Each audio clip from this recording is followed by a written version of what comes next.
Voces Globales, el epicentro del análisis global. Vamos a hacer este episodio especial de fin de año para ver lo mejor y lo peor del 2024 para mí y para estos tres invitados de hoy. Vamos a analizar algunos de los muchos sucesos que se dieron en este 2024. Para eso tenemos a tres invitados. El primero, entonces, es Néstor Quirós, profesional en Ciencia Política, Relaciones Internacionales, profesor universitario, candidato a doctor en Pensamiento Complejo. Bienvenido de nuevo, Néstor. Hola Martín y hola a todos en la sala. Un cordial saludo. También tenemos entonces a Catherine Galindo, analista política, es licenciada en Relaciones Internacionales por la Universidad del Rosario, con énfasis en asuntos de seguridad y defensa nacional y en espera de su grado de maestría en estructuración ágil de proyectos de alta complejidad en la misma universidad. Realiza investigaciones y análisis sobre diferentes temas políticos, económicos, sociales, de seguridad y defensa y relaciones internacionales, con énfasis en Colombia, América Latina y Medio Oriente. Bienvenida, Catherine. Hola Martín, un gusto estar de nuevo y poder conversar sobre estos temas con todos hoy. Y también tenemos a Eduard Flores. Eduard, cuéntanos algo de ti para recordar. Pues yo soy licenciado en Seguridad Ciudadana por la Universidad Autónoma del Estado de México. Soy de México, originariamente. Actualmente me desempeño como analista de inteligencia para la iniciativa privada en temas de dirección de alta dirección en seguridad corporativa, y asimismo también he trabajado en algunos temas gubernamentales en inteligencia y defensa para la nación. Tenemos como 8 o 10 temas para analizar. Son temas no ligeros precisamente, pero vamos a hacer un análisis como relativamente superficial de cada uno para ver qué opinamos. Y empecemos, de hecho, entonces con el tema de elecciones, porque este año sí que hubo bastantes elecciones en todo el mundo. No vamos a mencionar en todos los lugares donde hubo, pero vamos a mencionar tal vez los más importantes para nuestra región del mundo. Y yo, por mi lado, ya ustedes dirán qué piensan. Tenemos las elecciones en México, tenemos elecciones en Estados Unidos. Yo creo. Y las de nuestro amigo Maduro. Ah, bueno, y las de, claro, y las de Venezuela también. Quiero empezar de pronto con Edward para que nos hable un poco de ese análisis que él tiene de las elecciones en México. ¿Cuál es su lectura de esas elecciones que se dieron este año? Sí, Martín, pues las elecciones en México yo creo que fue un panorama muy claro por parte del Partido Oficialista. La candidata Claudia Sheinbaum Pardo fue la primera apuesta para ocupar esa candidatura. Un buen perfil por parte del gobierno, que estaba totalmente en la mitad de la oposición, controlaba las cámaras. Se da el voto masivo, se da el voto total para el partido oficialista. Actualmente controlan más del 80% de las dos cámaras, senadores y diputados. Las estrategias vienen con un tema de continuidad de proyectos del sexenio pasado con el presidente Andrés Manuel López Obrador. Realmente no hay una clave o no hay una oposición clara en México, no hay un partido que tenga un contrapeso como tal. Ahorita todo el poder está concentrado en solo un partido y en una sola persona, pero esto da hincapié a que aquí en México lo llamamos así, un cuchillo de doble filo. ¿Por qué? Porque tanto puedes hacer cosas buenas porque tienes todo el poder de las cámaras, tienes todo el poder, no hay excusa para fallar, y también puedes hacer cosas malas, ¿no? Como la reforma al Poder Judicial, la reforma a diferentes tipos de organizaciones o instituciones autónomas que ya se van a concentrar en un solo organismo, que realmente te ponen a pensar muchas cosas, ¿no? También el tema de lo más preocupante para varios empresarios es el tema del Poder Judicial. Esa reforma que conviene, pues que se reforme todo pero no es una reforma de fondo, sino que de forma, en cuestión de que los jueces, magistrados, ministros de la Suprema Corte sean elegidos por voto popular. No importa la trayectoria, no importa, con que seas abogado y cumplas los requisitos que te dice la Cámara de Diputados y Senadores, ya puedes participar en una tómbola o en una elección popular. Yo creo que es una de las fallas más grandes, a mi punto de vista, que ha tenido esta administración. Punto número 2, en temas de seguridad, la verdad, la estrategia que está funcionando de coordinar, de concentrar todo en un mando civil, ha estado funcionando. Se han hecho varias detenciones de alto impacto en los últimos 100 días de este nuevo gobierno, pero va más allá de esto, ¿no? ¿Qué está pasando con el tema de quién va a poder frenar las cosas buenas y las cosas malas para este gobierno? Creo que también hay un tema con el vecino Estados Unidos, donde también está amenazando a México, no para el tema de narcotráfico, no para el tema de inmigración, pues se vienen los aranceles. Actualmente, relaciones internacionales con China, a México le están afectando con el país vecino, del cual depende el 80% de la economía mexicana, de Estados Unidos y de Canadá, de ese tratado de libre comercio. Y pues ahí está el gran reto que tiene la presidenta, ¿qué va a hacer? Si darle la mano a China, seguir con Estados Unidos, si empezar a combatir lo que solicita Estados Unidos, para que nosotros tengamos una brecha y no afecte directamente a la economía de México. A grandes rasgos es lo que está pasando dentro desde la elección hasta la continuidad política y los temas de seguridad. Conectemos eso que nos acaba de decir Edward, no sé si Catherine o Néstor, de pronto con las elecciones de Estados Unidos, o bueno, también con las de Venezuela. Bueno, relacionado con lo que dice Edward, yo creo, y con lo que tú dijiste, Martín, pues este año se caracterizó justamente por elecciones significativas que afectan pues principalmente a Colombia o que se afectan entre las relaciones bilaterales. México es un claro ejemplo, Estados Unidos y Venezuela pues fueron los otros dos, donde pues hay oposición y tensión y que durante los próximos años esa va a ser una de las características, la tensión. Si bien México es un aliado fundamental para Estados Unidos, sin importar quién gane, AMLO y Trump estuvieron, digamos que en buenos términos. Con Claudia no debería ser diferente, más allá de las amenazas que sí Trump ha puesto sobre las tarifas. Ya hemos visto que una cosa es lo que los presidentes dicen y otra cosa es lo que pueden hacer y también considerando lo que eso impacta a la economía pues americana porque tiene un déficit frente a México. Entonces, todavía está por verse si eso de las tarifas en realidad sí se hace una realidad o queda como, digamos que la amenaza de, teniendo en cuenta que esto es una de las estrategias que tiene, y Edward lo mencionó, Trump frente a pues, la influencia que está teniendo China en América Latina. Entonces tenemos un presidente que ha sido abiertamente opuesto a la izquierda, pero pues donde una América Latina todavía un poco de izquierda, aunque los gobiernos de derecha están retomando, y eso pues está por verse en las próximas elecciones. Y ya un poco sobre Venezuela, pues entonces Petro fue uno de los pues, candidatos, o candidatos, no, perdón, mandatarios que muy visceral frente a lo que estaba pasando en Venezuela, no decía nada, pero sí pues reclamaba lo de las actas, pero al tiempo como que no decía una posición firme, eso en compañía de Lula y también de Boric en Chile. Entonces, Venezuela sigue siendo un interrogante. Primero se posiciona Maduro hasta el momento, se va a posicionar a menos que algo extraordinario suceda, y a los 10 días se posiciona Trump. Entonces, habrá de verse. El canciller Murillo ya pidió las actas nuevamente. No se ha afirmado que Petro irá a la posición de Maduro, pero sigue siendo alguien fundamental en los 2 años que queda para el gobierno de Petro acá en Colombia.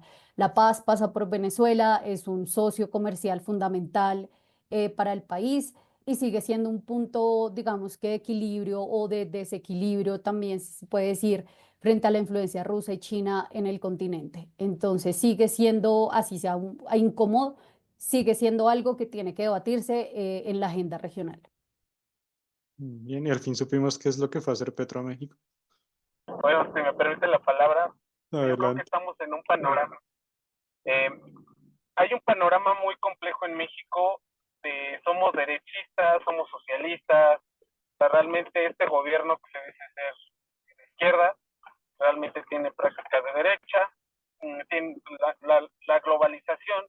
México tuvo en los sexenios de los 90, 95, 2000, globalizó el país a modo de que depende de muchos Estados Unidos de la economía, ¿no? Por eso es que cuando llega un partido de puente de izquierda, pues empiezan a empatizar con, con personajes como Maduro, con personajes de izquierda, personajes como a lo mejor políticos que fueron perseguidos en su país y le dan asilo político como el de Bolivia, ¿no?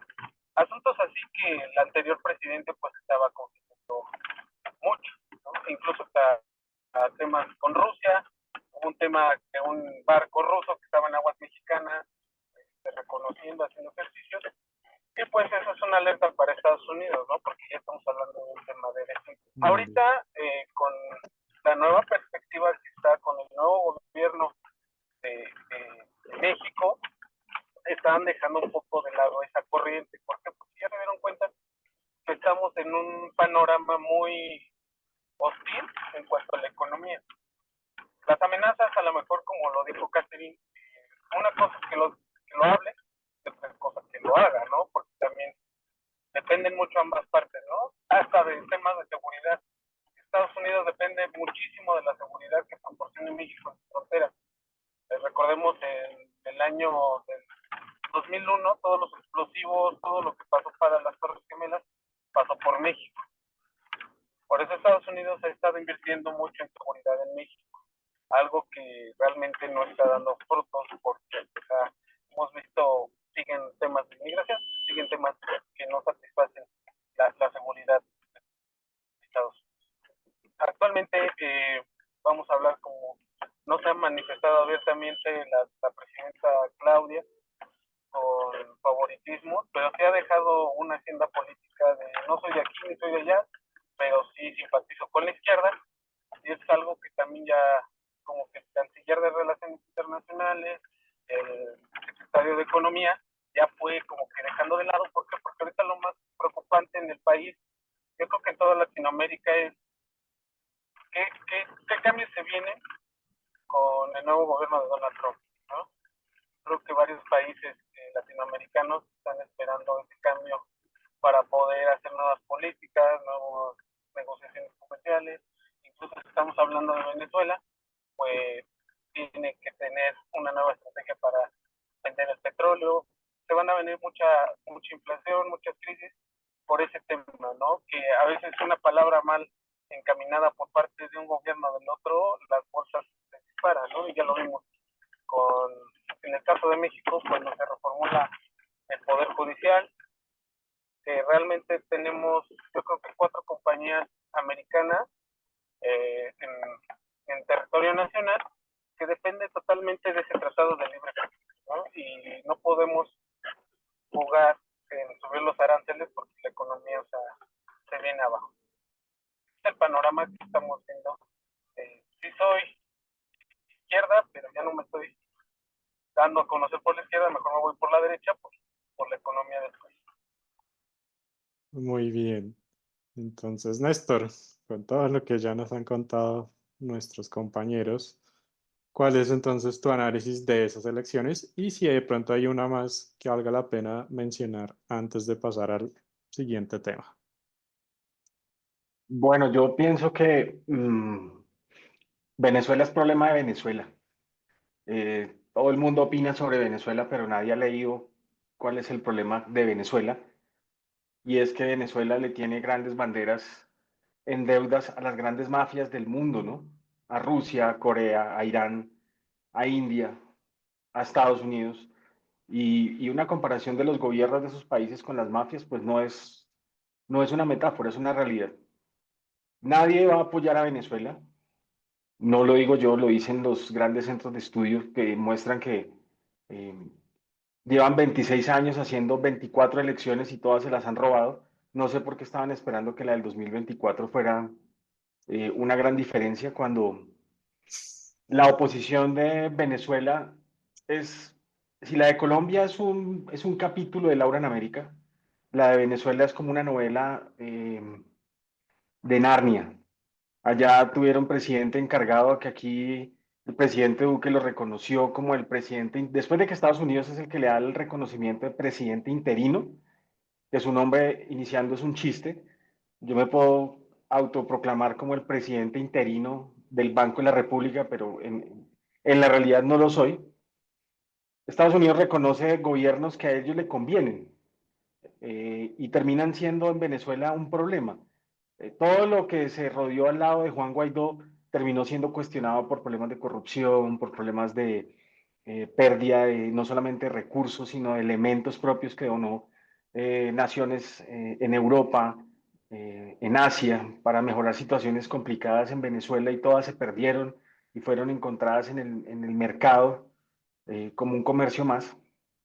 Entonces, el 10 de enero, la gente tiene una idea, no sé, tal vez la inteligencia artificial los ha llevado a creer eso, que va a llegar Edmundo González, este viejito que es una caricatura, va a llegar allá en un helicóptero Blajo con un destacamento de Ranger y van a sacar a Maduro. Eso nunca va a suceder, porque Venezuela le debe tanta plata a tanta gente que si alguien intenta hacerle una ayuda, ya lo vimos este año, en marzo, Rusia colocó a su flota, mandó un buque de guerra a Cuba. Inmediatamente Estados Unidos colocó la cuarta flota en las Antillas y el buque de guerra de Rusia se devuelve como un perrito faldero de una hacia el Mar Negro, porque esas son las formas en que ellos demuestran el poder. Así que yo creo, podría estar muy dado a asegurar que el 10 de enero Maduro se va a posicionar nuevamente porque ya lo dijo quien manda en Venezuela, ¿no? Lo dijo Diosdado Cabello. Yo siempre he dicho que Maduro es el idiota útil. Diosdado Cabello ya dijo que tan pronto Edmundo González coloque, lo hizo de una manera bastante retórica y burlesca, que colocó una vitrina, no sé si ustedes la vieron, con unas esposas a la mitad y un letrero de Edmundo González. Y la orden es que tan pronto Edmundo González se baje donde se baje, lo deben arrestar. Y no va a ser la primera vez que el gobierno de Venezuela eh, arreste y encarcele a un opositor político. Y ni hablar del escenario ese de María Corina, porque esa señora también es una burla completa. Si Venezuela, si Nicolás Maduro la hubiera querido eliminar del panorama político, la hace. Simplemente que eso ellos lo hacen no, por evitarse una crítica más en el mundo. De Estados Unidos hay cosas muy raras que sí yo sigo leyendo y sigo analizando, por ejemplo, cómo convirtió Donald Trump en votos positivos los 150.000 Amish que votaron por él, cuando son personas que aún no tienen ni siquiera un mínimo de comunicación tecnológica en su sociedad tan hermética y tan poco penetrada por la sociedad moderna. 150.000 personas que son de estilo conservador votaron por Trump. En el mundo se sigue apoyando la teoría y Estados Unidos lo demostró Colombia, que la gente sigue votando por el menos malo del peor. En Estados Unidos, Kamala Harris era la extensión de un gobierno lleno de errores, faltas, y lo decían ustedes ahorita, y lo decía Catherine, creo. En Estados Unidos, a diferencia del resto del mundo, el presidente no llega a inventarse idioteces como la economía naranja, ni nada de esas vainas, sino llega a cumplir unos preceptos que están establecidos en los objetivos nacionales. Entonces, Trump, aparte que es empresario, no va a llegar a enfrentarse a un sistema que está establecido desde los padres fundadores y que les ha funcionado. Entonces creo que más lo que decía Catherine, más allá de la retórica de voy a intentar a chocar con todo el mundo, pues me parece que el contrapeso es las personas que ha colocado en su staff cercano, en sus secretarías, que son gente idónea, con todos los laureles profesionales en cada uno de los escenarios. Pero hubo cosas muy claras en estas elecciones. La política electoral se volvió sucia, se volvió rastrera, buscan a quien, mejor dicho, si hubieran encontrado una foto de esa señora Kamala Harris por allá en el colegio cambiándose en un baño, lo hubieran publicado, o de Donald Trump haciendo una vaina rara hace 30 años también. Entonces, el escenario electoral en el mundo sigue siendo complejo. Estados Unidos es el hegemón, nadie lo critica. pero en términos económicos, China sí le tiene un contrapeso bastante fuerte y evita que Estados Unidos haga injerencia. El mes pasado inauguró el puerto más grande después del de Los Ángeles en América, el que inauguró en Lima. Y si no vemos que la influencia económica se basa en tener un fuerte movimiento eh, de economía sobre el mar, pues estamos viendo cosas que son erráticas. Y en cuanto a lo que puede suceder actualmente, no sé si ustedes vieron, en Alemania también se adelantaron elecciones, Olaf Scholz también está en problemas, Canadá también está en problemas, los mismos pertenecientes al Partido Progresista Canadiense le dieron la espalda a Trudeau y le pidieron la renuncia, que son cosas extrañas que están sucediendo también en Colombia. El país, el partido de gobierno se le está enfrentando al primer ministro o al presidente pidiéndole su renuncia. En Alemania salen personas y mujeres que, no sé si ustedes lo han visto, mujeres que en una retórica cantan que preferirían tener un presidente como Hitler que las defendiera. Entonces, Hitler está donde esté muerto, estará riéndose porque hace 80 años lo satanizaron de tal manera que fue el enemigo número uno del mundo. Pero hoy las mujeres en Alemania, que siempre lo he dicho yo, algo raro tiene ese nacionalismo alemán con las mujeres que lo adoran, lo predican y piden eso. Y una de las personas que va subiendo en esas elecciones es una mujer. Ahorita se me escapa el nombre porque es muy alemán. Una mujer que tiene no un pensamiento de ultraderecha, pero sí un ejercicio fuerte, de mano fuerte en términos de seguridad, en términos de control del Estado. Muy weberiana, diría yo, en ese enfoque nuevo del Estado. Entonces, eso es lo que yo veo en elecciones en el mundo.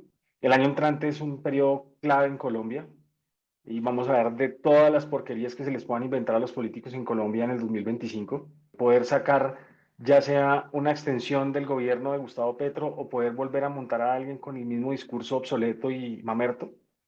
Eh, Esa es lo que yo pienso en términos de electorales. Entonces, continuemos y conectemos, de hecho, este tema con, digamos que otros dos. Hablemos un poco de esa geopolítica actual, digamos que la que se va a tener de pronto en el 2025, teniendo en cuenta lo que ya mencionamos de Trump como presidente de Estados Unidos, cómo va a ser ese lucha de poder, digamos, con China. Es un tema también bastante importante en el 2024 que fueron guerras, entonces todavía la guerra de Rusia y Ucrania, conflicto de Palestina-Israel, tenemos ya a final de año todo esto que sucedió en Siria, este golpe de Estado en Siria. Entonces, Catherine, tú que fuiste la que nos propuso el tema de geopolítica, dinos cuál es tu análisis de esto, teniendo en cuenta lo que ya dijimos, las guerras actuales, las que, cómo podrían evolucionar y cómo podrían afectar esto el escenario internacional. Sí, pues yo empezaría con algo que Néstor terminó y que va a impactar la geopolítica, es justamente el tema electoral. Néstor lo mencionó, el próximo año ya empieza, o pues Colombia siempre ha estado, o sea, Colombia se caracteriza por siempre estar en elecciones y creo que América Latina en general, como que siempre se busca, se posicionan y ya están de cara a las siguientes elecciones. Y también lo mencioné al principio, siento que si todavía, si bien todavía hay como gobiernos de izquierda, el mundo, no solo América Latina, sino que estamos viendo como yo diría, en mi opinión personal, un retroceso hacia más la extrema derecha, un conservadurismo, perdón, que a mí nuevamente en lo personal me parece un retroceso en cuanto a la lucha de derechos y otras luchas, pues que digamos que más allá del progresismo, como que los cambios en la democracia ha permitido. Y esto va a marcar mucho entonces esta geopolítica de la que estamos hablando. Trump ya empezó a marcar lo que es, digamos que, pues una de las principales potencias. Más de una vez ha dicho que él, si hubiera sido presidente, la guerra en Ucrania no hubiera sucedido. Vamos a ver entonces si sus grandes promesas llega y logra terminar una guerra que se ha extendido muchísimo más de lo anticipado. Yo creo que por todo el mundo, inclusive por Putin, yo creo que jamás pensó que Ucrania iba a tener la capacidad de resistencia que ha demostrado. Yo creo que Putin pensó esto en un día, un mes lo tenemos ya completamente controlado y pues ha pasado el tiempo y no.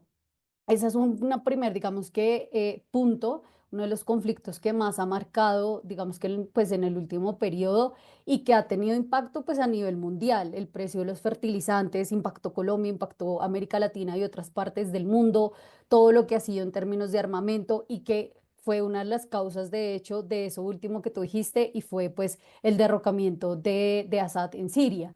La falta, digamos que apoyo militar constante de Rusia al régimen de Assad fue lo que al final logró que pues estos grupos rebeldes lograran pues un control de los territorios y un control mayor más bien de los territorios y pues al final el derrocamiento del régimen. Sin embargo, pues esto es todo también un tema que todavía está muy como en lo gris, lo voy a poner así, porque pues claro, se derrotó un régimen, eso no quiere decir que se va a establecer la democracia, que la gente de pronto pensó se fue un régimen y va a venir la democracia, no, el que pues los grupos que derrotaron a Assad no son fan de la democracia, se está hablando pues de un radicalismo islámico que se quiere establecer pues ahora en Siria y pues ya vimos qué pasó en Afganistán. Entonces todavía está en un área muy gris que va a pasar con Siria, que fue una lucha también de años, todo lo que estaba pasando en el conflicto en Siria después de toda la primavera árabe.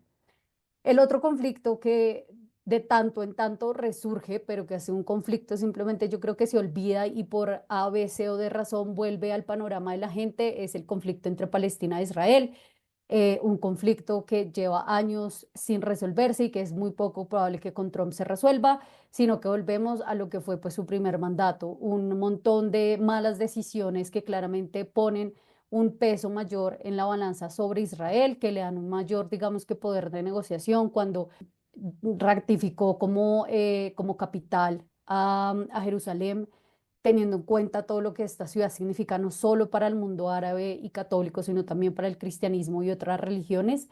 Entonces, este conflicto va a seguir, este conflicto no tiene cara de solución pronta y la solución pronta que quisiera Netanyahu en este caso, que es un solo Estado, pues causaría, digamos que una crisis también, unos choques entre pues, las principales potencias. El otro punto que también mencionamos es China y acá es importante entonces ver cómo se ha reconfigurado el panorama en América Latina. Yo siento que antes China estaba muy marcado en ciertos países, por ejemplo, lo que era Venezuela, lo que era también todo el tema de Ecuador, de Chile en su momento. México ha tenido también pues buenos lazos comerciales y algunos países de Centroamérica con todo el tema de la franja de la franja de la ruta. Entonces, aquí ahora vemos más países involucrados y eso también va a empezar a pujar durante los próximos 4 años que juega Trump en el panorama, digamos que político y comercial para la región. China tiene unos limitantes que Estados Unidos no tiene, más bien el capital privado chino tiene no tiene limitantes que sí tiene el privado en Estados Unidos, mientras que los privados en China tienen el respaldo del gobierno como un colchón gigante, pues el privado en Estados Unidos tiene su propio colchón. Entonces es mucho más cauteloso al cómo invierte, dónde invierte y la manera que invierte. Entonces aquí va a ser importante ver qué políticas, qué estrategia. Néstor mencionó pues que las personas que está nombrando, si bien tienen un enfoque en América Latina o más bien una relación más abierta con América Latina, una cosa es que los haya nombrado, otra cosa es que efectivamente América Latina se funge como un punto importante de su agenda. Pues durante su primer mandato, América Latina no fue algo importante para Trump. Se enfocó en China, en Rusia y en Europa. Entonces, pues todavía queda por verse si efectivamente América Latina va a ser importante para Trump. Y en ese sentido, entonces también vemos, si China empieza a llegar, es importante ver el tipo de inversión que va a tener China y también pues los ejemplos que tenemos ya en otros países. No ha sido la mejor relación la China con Ecuador, por ejemplo, todo lo que ha pasado en términos medioambientales, todo el descontento social que ha generado, la gigante deuda que tiene Venezuela con China. Entonces, todos esos puntos son importantes a considerar porque más allá de, claro, se necesita inversión, pero no, pero tenemos que tener cautela con la inversión que estamos atrayendo, la forma en que la traemos y pues al final es importante, si bien, por ejemplo, acá hablando puntualmente de Colombia, que diversifique sus socios comerciales porque necesitamos diversificar nuestra, digamos que, canasta de socios. Deben ser socios que generen, pues al final, un desarrollo positivo en todos los aspectos y no solo que ingrese un dinero, pero que luego, digamos, que termine complicando otras cosas para el país, para nuestra democracia. Entonces, yo creo que esos puntos son fundamentales y también marcará, yo creo que en términos de geopolítica, o más bien de política exterior, más bien para hacer una diferencia, en términos de Colombia, vamos a ver un presidente que sigue tratando de posicionarse como un redentor de la paz a nivel internacional en luchas que le convienen, como lo que es Israel-Palestina, donde tiene una posición supremamente clara, pero que con Rusia-Ucrania ha sido como que sí, pero no. Y eso también va a marcar la geopolítica en la región. La posición que tomen los mandatarios de América Latina va a ser importante, pues, con su relación con estos puntos de referencia. Y cierro diciendo que como que el ausente en la conversación es la Unión Europea. Hace poquito vimos cómo Mercosur firmó un tratado con la Unión Europea, pero ya, quedó ahí, como se logró el tratado, fin, felicitaciones, muchas gracias. Y siento que eso también habla mucho de lo que se ha perdido, o sea, la Unión Europea sigue perdiendo relevancia y cada vez vamos, esos nacionalismos que Néstor habló de cómo los gobiernos están, o más bien los candidatos ahora sí están buscando entonces posicionar sus discursos nacionalistas con ese fin de lograr que la gente entonces sienta que lo mejor va a ser en un futuro, y no dudo que esto siga creciendo, de salirse de la Unión Europea. O sea, el Brexit fue simplemente un ejemplo de un país que hace mucho quería salirse sin saber de dónde se estaba saliendo, pero que esto va a ser un discurso que cada vez vamos a escuchar más, el volver como cada país con su moneda, el salirse y el más ver bien qué arreglos se pueden hacer para mantener los beneficios, pero salvándose o lavándose las manos de aún mantener una moneda que perjudica a unos y beneficia a otros. Claro está, pero sí, la Unión Europea para mí creo que quedó ahí como el jugador que está ahí, pero del que nunca se habla. Edward, entonces, ¿estás de acuerdo con estos puntos que nos ha dicho Catherine? ¿O cuál es ese análisis geopolítico, ese análisis del escenario internacional del 2024, de lo que se viene en el 2025 que tienes? Sí, estoy de acuerdo con Catherine. Yo creo que en América Latina también se vienen muchas oportunidades de acuerdo a cómo juega la política económica con Donald Trump. Una de estas estrategias que le están apostando a diferentes países latinoamericanos es el nearshoring. Esa estrategia económica vamos a estar identificando en diferentes países como la apuesta primordial para mejorar la economía, que esa atracción de inversión puede que funcione también para no empezar a escoger los socios comerciales de cada uno de los países latinoamericanos. Y también depende qué estrategia juegue qué política juegue cada país, cada corredor de América Latina. Me voy a sacar un poquito de contexto, por decir, veo a Argentina, ¿no? Que quiere atraer muchísima inversión a su país por medio del derechismo extremo, una estrategia que a lo mejor le puede funcionar, a lo mejor no. Todo depende de los intereses de los socios comerciales que tengan, ¿no? Claramente él rompió relaciones con países izquierdistas como China, ha roto relaciones internacionales con diferentes países que a lo mejor también pueden ser benefactores, no en su totalidad como Estados Unidos, pero sí, yo creo que los países deberían de jugar un poco con la política exterior y no darse totalmente o servirse a un solo gobierno. Lo que pasó hoy en México, de hecho estaba leyendo una noticia, es México hoy anunció que va a subir todos los aranceles a los productos de países que no tengan un tratado de libre comercio con México, como China, ¿no? Todos los productos de China que ingresen a México ya se les va a cobrar un arancel, ¿no? Como marcas tal de ropa y marcas de electrodomésticos por internet que provengan de China van a pagar un arancel mucho mayor que los que están hechos por Estados Unidos, que cuentan con el Tratado de Libre Comercio, ¿no? Ahí se va viendo la estrategia, la balanza hacia dónde está yéndose la política en el caso de México, el caso de Argentina igual, ¿no? En el caso de Venezuela también, pero yo creo que es uno de los retos más importantes es eso, o sea, ser muy eficientes y no dar como un total facto a un solo país, sino que empezar a tener una buena relación al exterior internacionalmente por todos los conflictos que se vienen, conflictos económicos, armados, ciberataques. Incluso nosotros como México tenemos un problema muy grande a nivel mundial, que es el tráfico de fentanilo, ¿no? Tráfico de fentanilo que pues ahorita el que está pagando los platos rotos pues es México, pero pues es una cadena de suministro que viene desde China a Estados Unidos, Colombia, Venezuela, por todas partes se trafican los precursores para hacer el fentanilo. Esas estrategias, ¿cómo las van a combatir si no tienes una buena estrategia diplomática de relaciones internacionales con los demás países? Néstor, entonces, ¿cuál es ese análisis geopolítico tuyo y qué opiniones tienes frente a lo que han dicho Catherine y Edward? Bueno, en términos geopolíticos, el nombre de la candidata alemana es Alice Weidel. Y su propuesta es sacar a Alemania, como decía ahorita Catherine, su propuesta es sacar a Alemania de la Unión Europea. Su discurso está enfocado en que Alemania ha perdido más de lo que ha ganado en los años, a pesar de que fue Alemania el país fundador de la Unión Europea. Una de sus partes del discurso también es volver al marco una moneda competitiva en el mundo. Y es ese discurso que le ha traído audiencia en sus escenarios políticos. En términos de geopolítica, para mí, a pesar de que el mundo lo ve como un tipo bastante complejo, pero para mí en temas de geopolítica es hábil y es Vladimir Putin.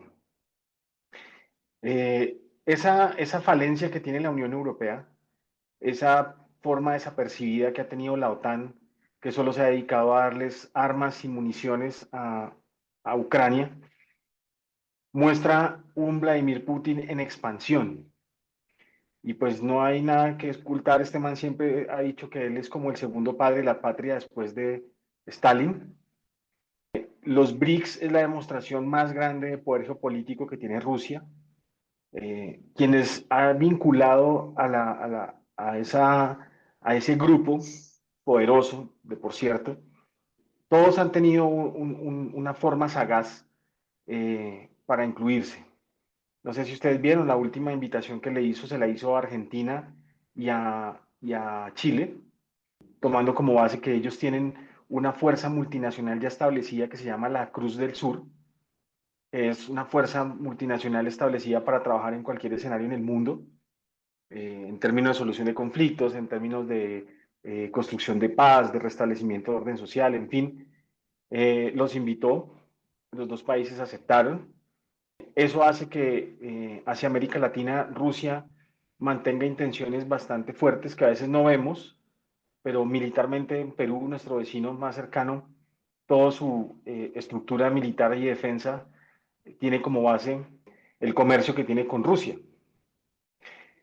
Venezuela, obviamente, también desde hace más de 20 años, que establecieron, por ejemplo, plantas de producción de munición de Kalashnikov ahí mismo, también tiene injerencia directa.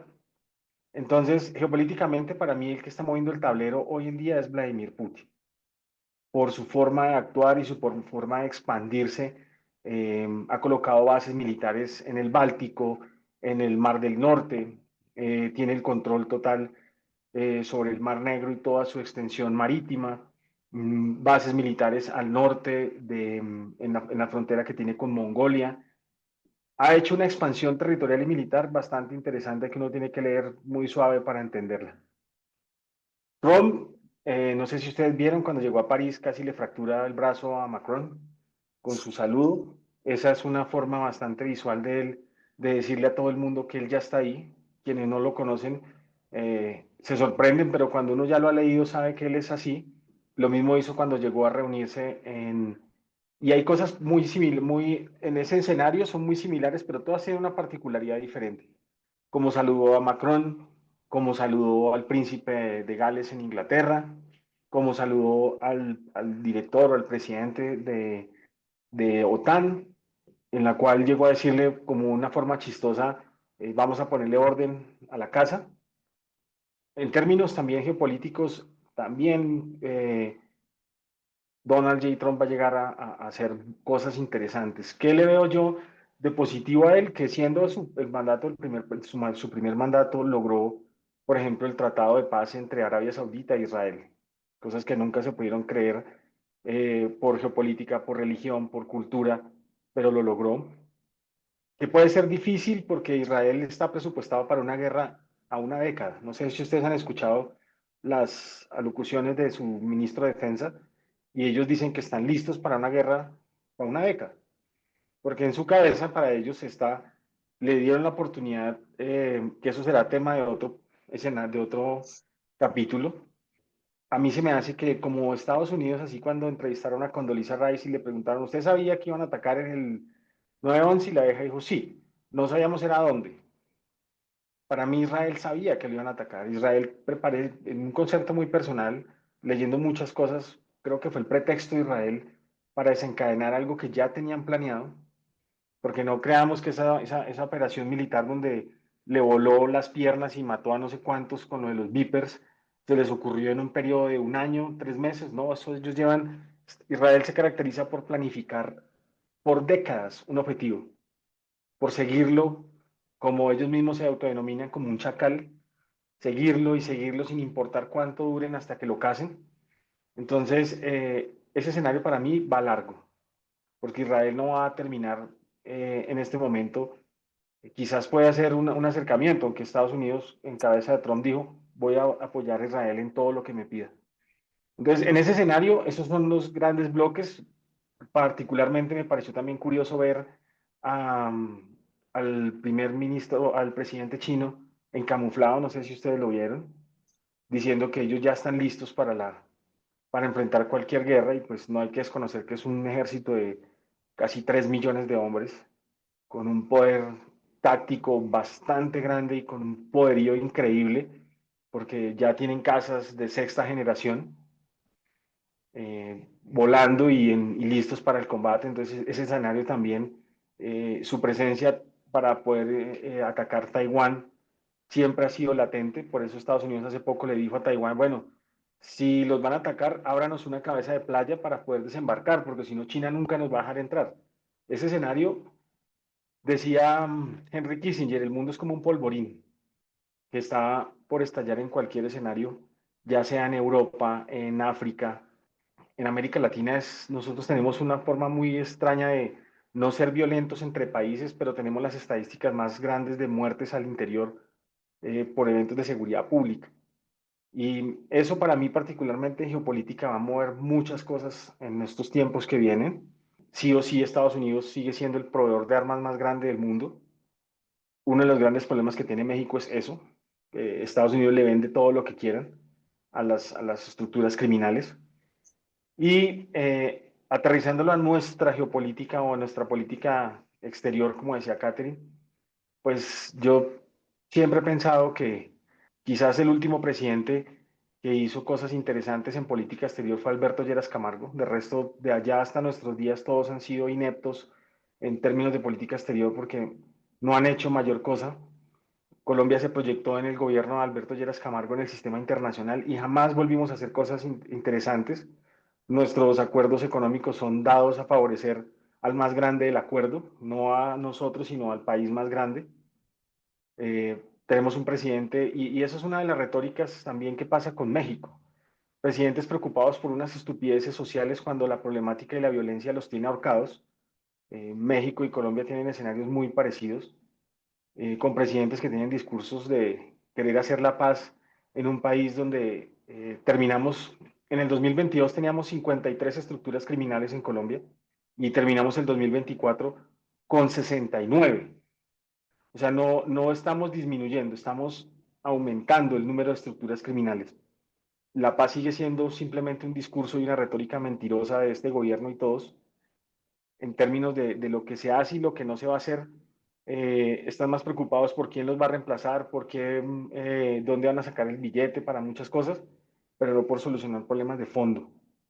Pienso que la paz en este país es una utopía. Se acabaron las herramientas, la caja de herramientas del Estado está sin nada dentro. 76 años matándonos. Las mesas de negociación infructíferas, eso es un negocio también, con un comisionado de paz que es un PLL, preocupado por las cosas que le suceden a los criminales, pero no lo que le pasa a la población civil en términos de daño directo y no daño colateral, porque ya no se puede tener esa particularidad.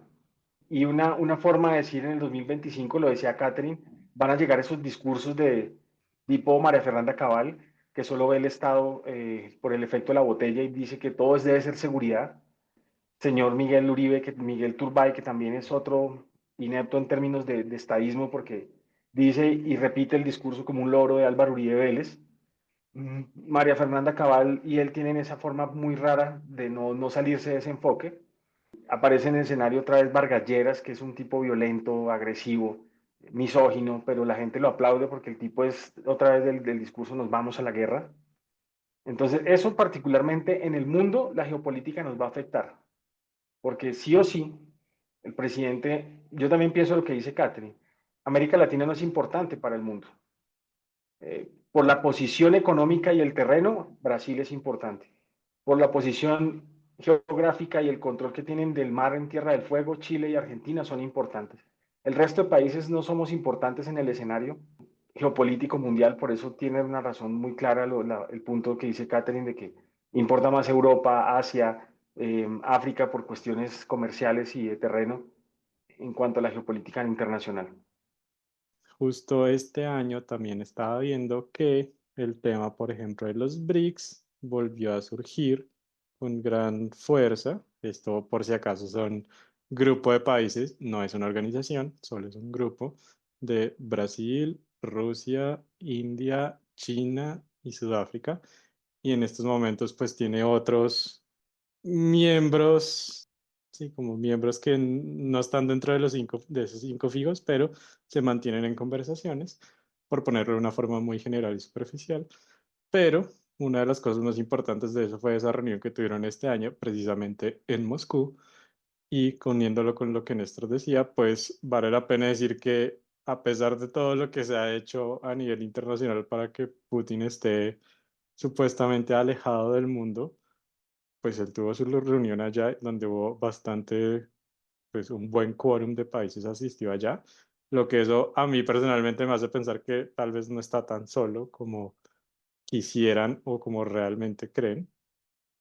Y bueno, y que Putin sí está, como decía Néstor, como manejando las cosas de por diferentes estilos y frentes, que es bastante importante y eso también me hace pensar en el banco que tienen pensado ese desarrollo de idea de banco con los BRICS, que pues está en una idea flotante, pero eso probablemente algún día quizás le haga juego a lo que existe como Banco Mundial, Fondo Monetario Internacional, que tal vez ya está mandado a recoger porque es de una época que tal vez ya no aplica para estos tiempos modernos o no. Y pues toda guerra, todas implicaciones económicas afectan a todos los países por igual, desde en Colombia y en todo el mundo. Entonces, no sé quién de los tres quiero empezar a hablar del mundo económico general o algo que quieran decir de la economía de pronto de México o de Colombia o de América Latina. Los BRICS son el nuevo club al cual todo el mundo quiere pertenecer, porque Vladimir Putin lo ha vendido como eso. Ah, y Y de hecho sí, perdón, que Argentina antes le estaban tratando de meterse, pero pues llegó Milei y no. Y creo que fue en abril, en la Feria del Libro, ahí estaban con conversaciones con Petro con Lula, como, como llamando la atención, pero no sé en qué estará eso ahora. Ahora sí, perdón. no, ya los invitaron. O sea, Chile, en la reunión de Moscú, Chile y Argentina ya recibieron la invitación formal para ser parte. Y a diferencia de OTAN, que a los que no son no están en la línea geográfica del Atlántico, le llaman socio global o ese eslogan que Colombia se colocó que no sirve para nada, que es el partnership, el de ellos es país miembro. Y ha sido Putin bastante claro. Putin no ha tenido enfoques. Ustedes miran los discursos de Putin, no ha tenido enfoques militares de los BRICS, porque tiene la potencia económica número uno y número dos en términos militares ahí mismo, que es China. En economía, los BRICS tienen un punto, es la organización de nuevas líneas comerciales marítimas. Por eso, cuando uno los lee y los entiende, por eso está Sudáfrica y por eso está Brasil. con los grandes convenios y grandes acuerdos que tienen comerciales en el mundo. La extensión que ha tenido, si ustedes miran, por ejemplo, el presidente de la India, ese man a todo el mundo le dice que sí, pero con Vladimir Putin ha sido bastante favorable en términos de mi economía es para los BRICS lo que se necesite. Entonces, en términos de economía, los BRICS iba a ser un punto de desequilibrio, porque tiene grandes economías como sus miembros fundadores. A Vladimir Putin la guerra le interesa muy poco. Ya lo dijo en una entrevista, dijo, hay 2 millones de reservas, lo que se necesite colocar, y si ustedes miran en ese análisis que ustedes conocen muy profundo, que es el de seguridad internacional, las guerras yo creo que hasta la Segunda Guerra Mundial, las ciudades cuando estaba el país en guerra, todas las ciudades estaban en búnkeres. Pero hoy en día ustedes miran lo que sucede en Ucrania y en Rusia, están los soldados en el frente de batalla, están peleando, pero el resto de ciudades están viviendo la vida normal.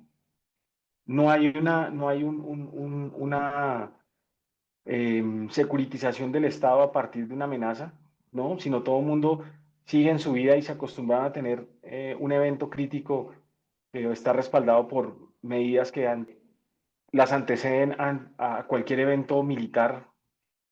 Cosas extrañas, la vinculación de Corea del Norte a ese escenario de Ucrania, que si ustedes han visto, esos muchachos de Corea mueren terrible porque los sacaron de un país donde ellos no ven más allá del casco y ahorita están en Ucrania adictos a la pornografía, muertos de miedo cuando ven un dron que los va a matar, no saben qué hacer porque vienen de un escenario casi eh, prehistórico, porque Corea del Norte es eso. Entonces, son escenarios complejos que en estos términos, estos tiempos nuevos, los BRICS van a tomar una forma bastante grande de controlar y esa injerencia. Miren ustedes, Catherine decía, a Estados Unidos, quizás a América Latina no le importa mucho, pero miren todo lo que quiere adherir China y Rusia a sus convenios. Eh, Invitar a Chile y Argentina, las actividades no solamente del puerto, sino está haciendo mejoramiento en las líneas férreas en Lima, en Perú, un consorcio chino, no corrupto como el del Metro de Bogotá, que van en no sé cuántos años y no lo han hecho, sino una empresa seria que ya le ha arreglado el tren, ya le ha hecho bastantes cosas de modernización, por ejemplo, la línea más importante en términos de turismo, que es la línea que va al Cusco, la está arreglando un consorcio chino muy grande.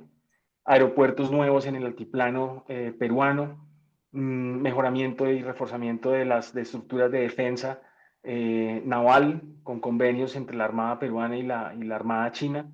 Este escenario para mí es mucho más complejo porque Vladimir Putin no lleva la bandera del comunismo, pero ese man es un tipo que quiere expandirse, que quiere volver a Rusia, otra de la potencia que fue en el siglo pasado.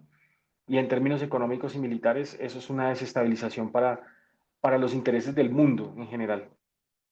Pues yo diría que en el tema de los BRICS es más la volatilidad que estamos viendo en términos como económicos. Trump salió a decir o amenazar, yo creo que pues vi amenaza en amenaza de que no se les ocurriera plantear una nueva moneda, quisiera contrapeso pues al dólar.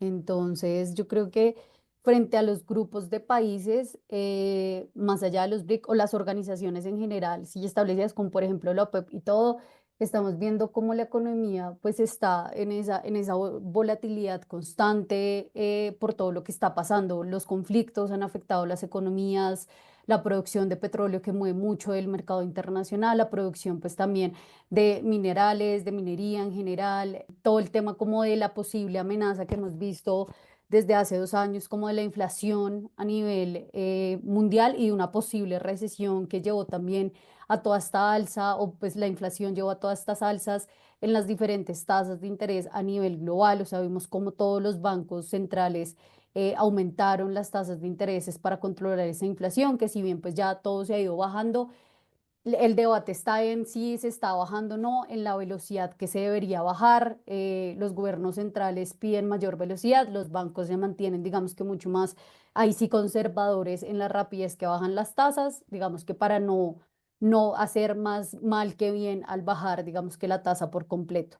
Entonces, uno, frente a eso, como que una economía que todavía está en ese margen entre una completa recuperación o la línea fina de si las llegan a bajar un poquito más rápido, volvemos a la inflación, que puede, si volvemos a aumentar el gasto desmesuradamente. Ya a nivel internacional, como lo dije, toda esta amenaza entonces respecto a países que están buscando hacerle contrapeso al dólar y pues las organizaciones que no tienen la capacidad de producción, sobre todo por ejemplo de petróleo que impacta mucho, pero también entonces las monedas, ya centrándonos un poco más en América Latina, pues vemos cómo todo esto impacta negativamente las economías latinoamericanas, el peso debilitándose frente a un dólar y cómo eso pues inmediatamente afecta economías que tienen un alto nivel de importación, Colombia siendo uno de ellos, por ejemplo, nuestra economía se ve muy golpeada cuando el dólar sube. Y pues si no aumentamos y tras el hecho no aumentamos exportaciones, pues ahí digamos que no se compensa y seguimos aumentando es nuestro déficit en nuestra canasta de exportación. Entonces, el 2025, el 2024 estuvo caracterizado por eso, el 2025 no hay nada que diga que va a cambiar, las tasas se van a seguir bajando a niveles muy, muy cautelosos, como dije, y pues las guerras a menos de que acaben de la noche a la mañana y se van a igual a demorar para que bajen pues para que cambien la situación. El 2025 va a estar tensionante en las economías latinoamericanas y se necesitará de verdad impulsos o decisiones muy drásticas, más bien por parte de los gobiernos centrales en todos los países para lograr, digamos que crecimientos, que también fue algo que se vio, los crecimientos se han ido ajustando más positivamente de lo que empezó este año. Digamos que ahora las instituciones internacionales, la CEPAL, recientemente esta semana justamente reacomodó la proyección de crecimiento de América Latina y de cada país en América Latina. Pero entonces creo que para lograr sí, esos objetivos van a tener que tomar decisiones internas que probablemente generen algunos descontentos y que impacten nuevamente. Todo se gira en torno a esas elecciones en los países a futuro. Ya hemos hablado más o menos de los conflictos globales. De pronto hablar un poco también de cómo terminó Colombia este año en temas de seguridad, qué hizo bien, qué le faltó, qué temas de pronto va a tratar el siguiente año, sobre todo teniendo en cuenta que pues ya a Petro se le está acabando su tiempo de presidente. Entonces, Catherine, ¿qué opinas sobre la seguridad en América Latina, en Colombia? Pues yo creo que la seguridad también es un punto que fue clave durante este año, como tú dijiste, estuvo marcado por los conflictos y guerras a nivel internacional, pero pues también para América Latina es un punto fundamental siempre en la agenda regional y pues de cada país a nivel interno. En Colombia, pues hicimos todo un capítulo sobre el tema de seguridad, cosas que se hicieron bien. Yo diría, pues que una para mí, el punto pues de la inclusión de la sociedad civil en las negociaciones con el ELN es lo único, la verdad, que rescataría, pero siento que en seguridad pues el país termina muy mal y de hecho pues se complejiza cada vez más la situación de seguridad en Colombia. Todo esto que empezó como la paz total, ya va en paz parcial, paz territorial, quién sabe el nuevo nombre que se va a enfocar. El punto es, como se dice por ahí, es mejor hacer una cosa bien que 20 cosas mal. Tener la intención de traer la paz en 4 años era una ambición utópica, era algo que no se iba a lograr. O sea, las negociaciones con las FARC no se dieron en 4 años.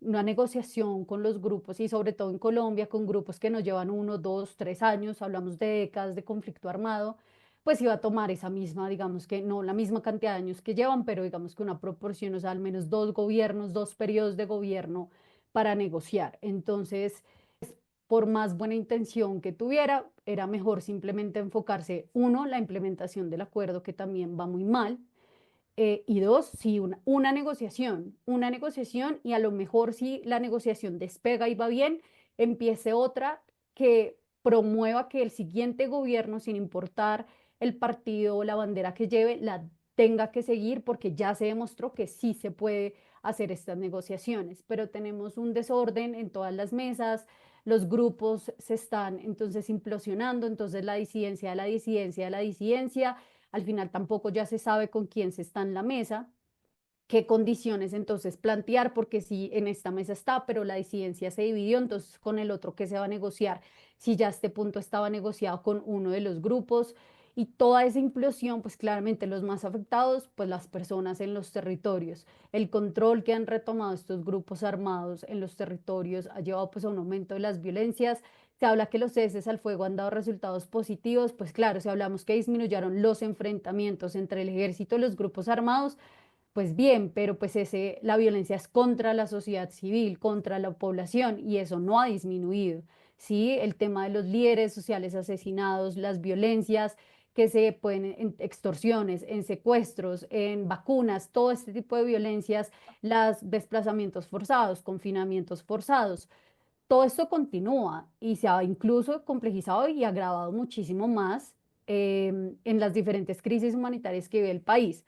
Entonces, 4 años no alcanzaron ni siquiera para una y se deja ni siquiera en un punto de no retorno. Ninguna conversación en este punto está en ese, valga la redundancia, punto, donde no es que ya no se puede echar para atrás porque perderíamos más si la dejamos aquí que continuar. Entonces, lo más probable es que el siguiente gobierno que llegue al país, a menos de que sea la misma línea de Petro, pues simplemente deseche todas las conversaciones y, como dijo Néstor, una mano dura que vaya a enfrentamiento directo, que eso también tiene sus complejidades porque no vimos que solo mano dura no es la solución para el conflicto armado en el país, por más que se hizo durante la seguridad democrática, en el periodo Uribe, con todos sus altos y bajos que ya infinitamente se han debatido y se tienen, digamos que, archivos sobre eso. No se va a poder solo con mano dura. Entonces también está todo el tema de los cultivos, este año aumentaron, no se tiene control sobre esto, se fue al plateado, se hizo todo un espectáculo, bombos, banderas de que el gobierno fue, y esto también lo hemos debatido infinitas veces. 3, 4 personas del Ejecutivo y decir, oh, el gobierno ha llegado, el Estado más bien ha llegado, pues no, el Estado no llegó, ¿sí? Y solo la fuerza pública no es el Estado, pues es el que entra primero, pero pues el Estado nunca llegó a estos territorios. Entonces, y todo eso viene desde que no se implementó bien el acuerdo de paz. Entonces, eso es la primera garantía de que si eso ni siquiera se ha implementado bien y no se ha avanzado, ¿qué garantía se le está dando a los otros grupos de decir vale la pena el desarme? En términos de seguridad, eso solo es en Colombia, en términos como el conflicto armado interno, pero ahora también vemos toda la transnacionalidad de los grupos armados, presencia del Tren de Aragua acá en Estados Unidos, fuera ya Venezuela, en Chile, ya vemos presencia en países de Centroamérica, entonces ya también el crimen organizado transnacional sigue fortaleciéndose y eso también involucra entonces la necesidad de la cooperación entre los países. Es necesario que los países cooperen en términos de seguridad porque ya son puntos que pues que comparten. Es un problema que se está compartiendo entre los países, en fronteras sobre todo.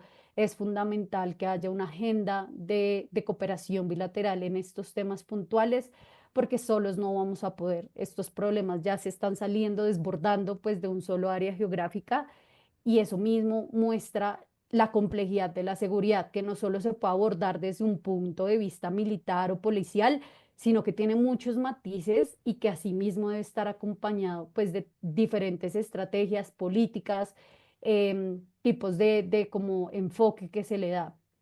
Y eso pues se transforma nuevamente. Colombia es un hub en términos de conflicto, de inseguridad, de muchas cosas, más bien cuando analizamos temas de seguridad, pero que, digamos, traspasa y que vemos una América Latina muy compleja y, digamos, lo que vamos a ver entonces en términos de mano dura, un Bukele con sus megacárceles, pero también todas las violaciones de derechos humanos que se han registrado, pero ese discurso y esas estrategias muy probablemente es lo que el próximo año vamos a ver en los candidatos, una securitización otra vez de las políticas, una securitización de las agendas donde todo se enfoca entonces ahora en eso, en cómo hacemos para que la gente vaya a la cárcel más, como si ir a la cárcel fuera la solución a todos los problemas de seguridad, que no la es. Entonces pasamos de una agenda que se caracterizó por el narcotráfico en el siglo pasado, ahora a todo el tema de securitización, pero no por el narcotráfico, sino por todos los temas que van más allá del narcotráfico y la lucha contra las drogas. Y eso complejiza aún más. Y creo que esto no solo se está viendo en América Latina, sino el crimen transnacional está presente en todas las regiones, en diferentes formas. Las mafias en Europa, incluso pues ciertos grupos que están presentes en América Latina ya tienen su filial, por decirlo de algún modo, en Europa, en África también, en pues todo el continente asiático no se salva de todo el tema de trata de todo lo que podamos estar hablando. Y aquí quisiera meter un tema que fue clave este año para Colombia, es el tema medioambiental. Entonces tuvimos la COP16, todo el tema de la biodiversidad, lo fundamental que es cuidar Colombia siendo uno de los países más biodiversos del mundo, pero que quedó ahí. Entonces la COP, todo el mundo antes de la COP súper bien, ¿no? Qué alegría, una semana después de la COP todos también todavía hablando, pero que sigue ahí como en el imaginario del cuidado de la biodiversidad y el medio ambiente. Y la seguridad también está relacionado con eso, con el cuidado del medio ambiente. La deforestación no para, y eso también está muy relacionado con los grupos armados. Pues en la Amazonía vemos como el EMC era como el que controlaba. Cuando dijeron, bueno, vamos a negociar, paró la deforestación, no paró, más bien disminuyó la deforestación. Ahorita que se salieron, otra vez volvemos a ver, digamos que altos niveles de deforestación. Todo el tema de trata de fauna y flora se da en el país y es de muy, digamos que toca investigarlo más. El tráfico de madera también. Entonces, todos estos delitos ambientales que son conocidos, pero que como el medio ambiente es de tanto en tanto que se pone en la agenda, en todas las agendas, economía, política, seguridad, en lo social, como que simplemente cuando lo mencionamos que se discute, pero todavía falta mucho enfocarnos ahí y creo que la COP mostró pues la importancia de Colombia en biodiversidad. Se quedó en un bello discurso, en un gran evento que pues se hizo en Colombia, pero del cual ahora ya simplemente la gente olvidó. Actual que se tiene en temas de seguridad en América Latina y en México, es- me escuché un poco sobre delitos forestales, temas directamente de estructuras criminales. El tema aquí que tenemos en América Latina es seguridad pública, como lo estaba mencionando hace un ratito Néstor.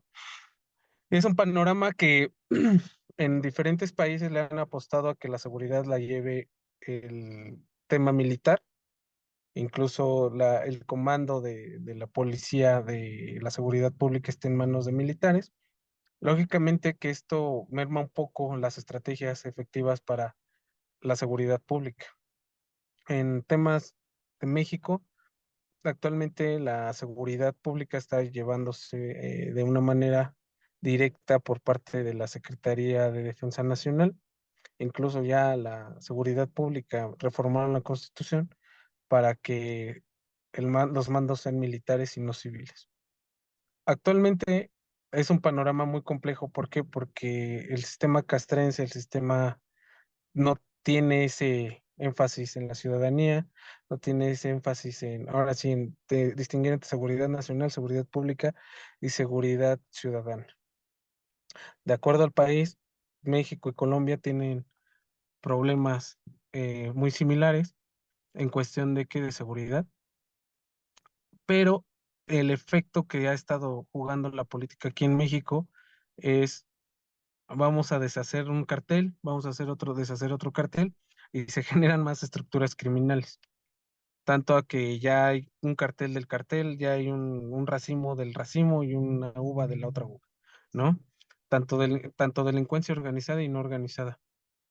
Esto que ha generado pues una extrema violencia en el país, también con el tráfico de armas de Estados Unidos hacia México, operativos fallidos que tienen como la operación perfecta para poder encontrar algún capo criminal, pues que realmente están fallando, y lo único que está sucediendo es de que la gente realmente, incluso el tema de extorsión en México ha crecido en los últimos 5 años. ¿Por qué? Porque las estructuras criminales ya no, ya tienen que tener otro financiamiento extra, porque ya en la frontera entre México y Estados Unidos ya tienen apoderadas las líneas de trasiego de drogas. Lo que antes era un país de paso para toda la droga en Estados Unidos, ahora ya es un país de consumo, ¿no? Estoy hablando de hace 30 años, 80, 70, donde México realmente nada más la traficaba, más no la consumía. Con el paso de los años y con el quebrantamiento de estas estructuras criminales, se ha empezado a consumir y se ha empezado a dividir el país en diferentes tipos de delincuencia. Lo que está pasando en este momento en América Latina también son, digamos, un tema como Nayib Bukele, que quiere acabar con el sistema penitenciario a todas las maras, a lo mejor sí está el efecto de un momento, pero vamos a esperar el efecto dentro de 5 o 10 años, ¿no? El hacinamiento de las cárceles, el hacinamiento de todo la violencia contra este tipo de estrategias puede que funcione al momento, pero más allá de eso, ¿qué vas a hacer con qué vas a hacer con un grupo criminal concentrado dentro de las cárceles? Lo que van a generar es un autogobierno que al final del día, en 5, 2, 3 años, va a volver a salir, porque no todo el tiempo van a estar controlados, si no se atacan las causas de la violencia en América Latina, que realmente todos estamos en ese trayecto, tanto de inmigrantes, digamos, para nosotros en México es una pena que diga las personas migrantes que no, el reto más importante no es llegar a Estados Unidos, el reto más importante es pasar la corrupción de las autoridades mexicanas hacia Estados Unidos. En general, creo que sí es un tema muy, muy complejo a debatir, que en América Latina no se están atendiendo las causas, sino que se está generando violencia y se están destruyendo las estructuras criminales que se mantenían controladas, están generando cada día más.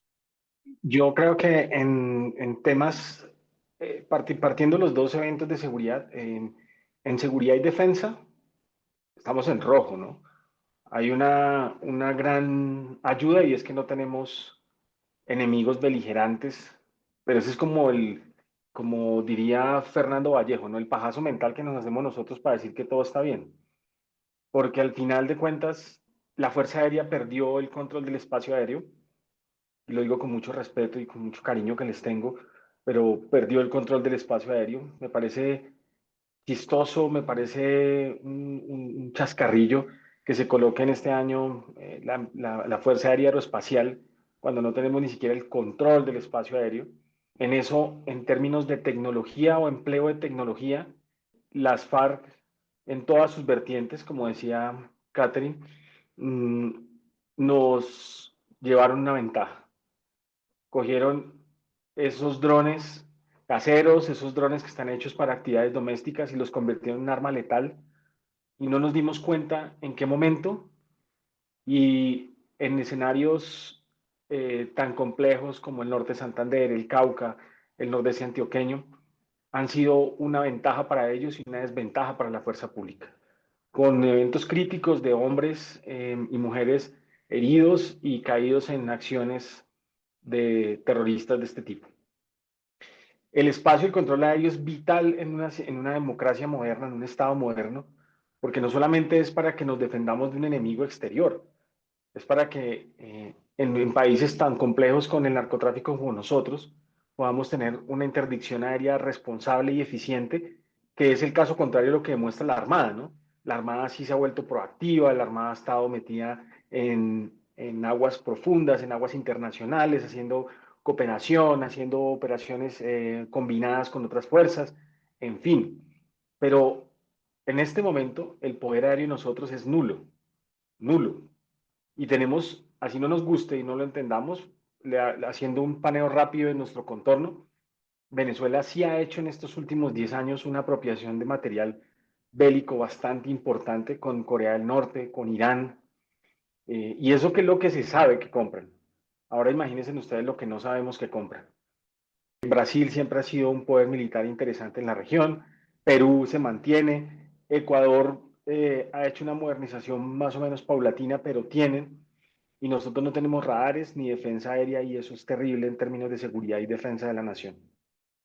En seguridad pública, yo pienso que este gobierno se raja nuevamente, vamos en rojo y subrayado porque su forma amable de intentar convencer a una población de ser el gobierno de la paz lo llevó a ser un gobierno del cual todos los grupos criminales en este momento lo tienen de burla, porque se han hecho infinidades de ceses bilaterales, los cuales solo debe cumplir y están en la obligatoriedad de hacerlo la fuerza pública colombiana.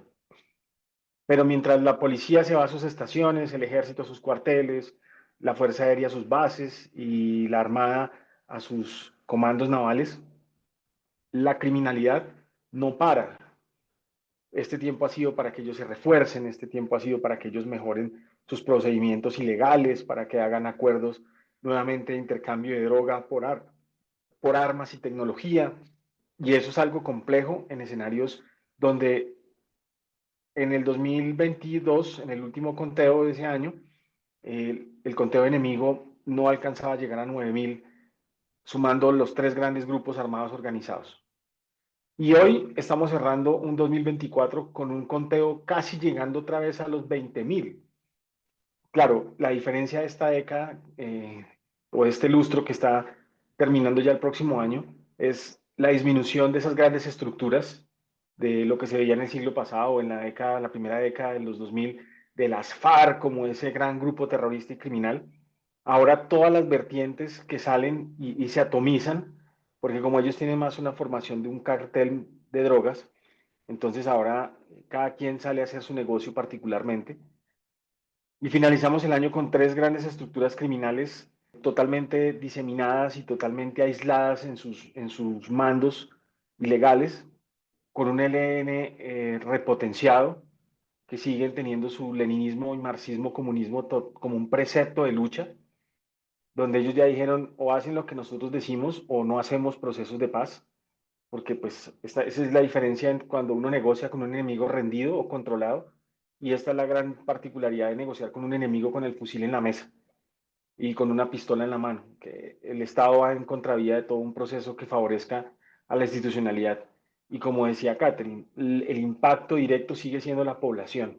Increíble, pero se disminuyen el tipo de actividades tácticas, digamos, de la fuerza pública, pero se aumentaron las actividades de combates entre estructuras ilegales por control de territorio, por control de rutas de narcotráfico, por convertirse en el hegemón criminal en las regiones en el país. Eso hablando simplemente en la ruralidad. Y en términos un poco más estadísticos, la extorsión termina en un 385% este año, con datos de la Policía Nacional y el Ministerio de Justicia. El secuestro en 240%. Significa que en este último año esos 2 crímenes en las ciudades se volatizó y no tiene el control tampoco la fuerza pública, porque es imposible dimensionar dónde se va a realizar una actividad de un secuestro, una actividad de una extorsión, porque eso va más allá de la capacidad adivinatoria, sino de la forma en la actuación criminal y una respuesta, en el caso de Colombia, que es una respuesta mediática, no es propositiva, sino es atacar lo que esté sucediendo en el momento. Desplazamiento forzado, seguimos siendo, según ACNUR, el segundo país con más desplazados del mundo después de Afganistán. Vamos a completar 10 millones de desplazados a lo largo de la historia. En este año solamente más de 600.000 personas se han desplazado de sus lugares nativos a otros centros urbanos, a otras latitudes al interior del país, como causa de ese refortalecimiento que han tenido las estructuras criminales en las regiones. ¿Qué pasa en términos gubernamentales con esto de seguridad? Como hay una fractura entre lo que quiere el Estado en cabeza del Ejecutivo y lo que quieren hacer los gobernadores, que quieren hacer un toldo aparte cada uno, hay cosas tan particulares como que en Santander apareció otra vez el EPL, un grupo que se había desmovilizado en 1991, que se volvió a desmovilizar en 2011, que reapareció con este man, con este criminal en el norte de Santander, se me escapa el nombre ahorita, y vuelve y la fuerza pública vuelve y lo controla, prácticamente lo disemina, y este año vuelven a aparecer reductos del EPL en ciertas partes del norte de Santander y Santander. Eso es preocupante porque no estamos haciendo un ejercicio de Estado sobre el control de estructuras criminales, sino la falta de gobernabilidad, o como diría esta señora Moró de Fargué, que dice que las zonas grises cada día son más aisladas del poder gubernamental. Eso está pasando en Colombia. Entonces, en términos de seguridad, nos rajamos, nos vamos en unas cifras bien preocupantes que no tienden a mejorar, sino por el contrario, van a empeorar. La atomización de estructuras criminales hacen que la violencia entre ellos mismos tenga un incremento y por lo general el impacto va directo contra la población.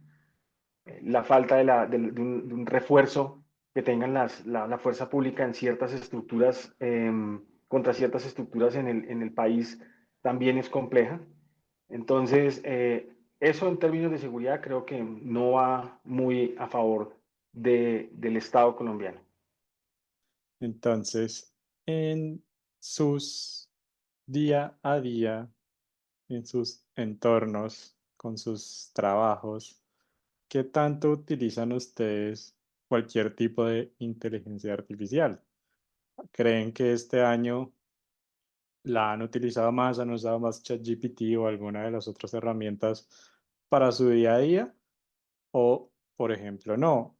Aquí hicimos un episodio para hablar de las cosas más básicas, concentrándonos en ChatGPT, para que la gente empiece a como meterse en el tema y tratar de como perderle el miedo, cacharrear, saber lo que son prompts, escribir y ayudar, porque con todo eso sí se puede decir que ha sido es una buena herramienta para hacer pequeñas cosas de trabajo sin decir que va a reemplazar a la humanidad en estos momentos.